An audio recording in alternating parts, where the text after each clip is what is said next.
सांगली जिल्ह्यातील खानापूर तालुक्यातील विटा शहरापासून केवळ 5 ते 6 किलोमीटर अंतरावर असलेल्या सुळेवाडी येथे सुळेवाडी गावातील जगन्नाथ पांडुरंग पवार वय वर्ष 65 हे त्यांच्या घराच्या पाठीमागे आंब्याच्या शेतात जर्मन शेफर्ड जातीचा कुत्रास घेऊन गेले असता त्यावेळी भावकी बंधातले भाऊबंद भगवान पांडुरंग पवार हा वैरणीचा बिंडा घेऊन आंब्याच्या शेतातून त्याच्या घराकडे जात असताना मुद्दाम फिर्यादीच्या अंगाला घासून गेला।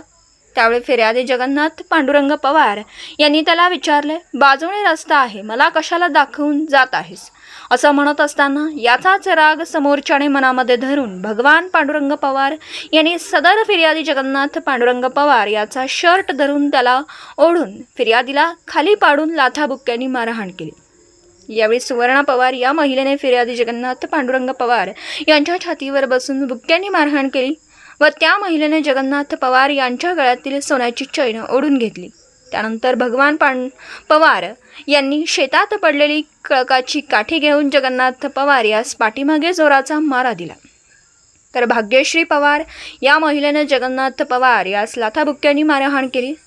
जगन्नाथ पवार याचे जर्मन शेफर्ड जातीचा कुत्रास या तिघांनी दगडाने व काठीने मारहाण करून त्या तिघांनी फिर्यादी जगन्नाथ पवार यास व त्याच्या कुटुंबास लाज्यास्पद शिवीगाळ केली व तुला जिवंत ठेवत नाही अशी धमकी दिली। फिर्यादी जगन्नाथ पवार यांच्या गळ्यातील सुवर्णा या महिलेने सोन्याची चैन घेऊन ती तेथून निघून गेली। या संदर्भात विटा पोलीस ठाण्यात मारहाण प्रकरणी संशयित आरोपी भगवान पांडुरंग पवार, सुवर्णा भगवान पवार, भाग्यश्री भगवान पवार सर्व राहणार सुळेवाडी यांच्या विरोधात विटा पोलीस ठाण्यात फिर्याद जगन्नाथ पांडुरंग पवार राहणार सुळेवाडी यांनी फिर्याद दिली आहे। पुढील तपास विटा पोलीस ठाण्याचे पोलीस निरीक्षक शरद मेमाणे यांच्या मार्गदर्शनाखाली पोलीस हेड कॉन्स्टेबल माने करीत आहेत।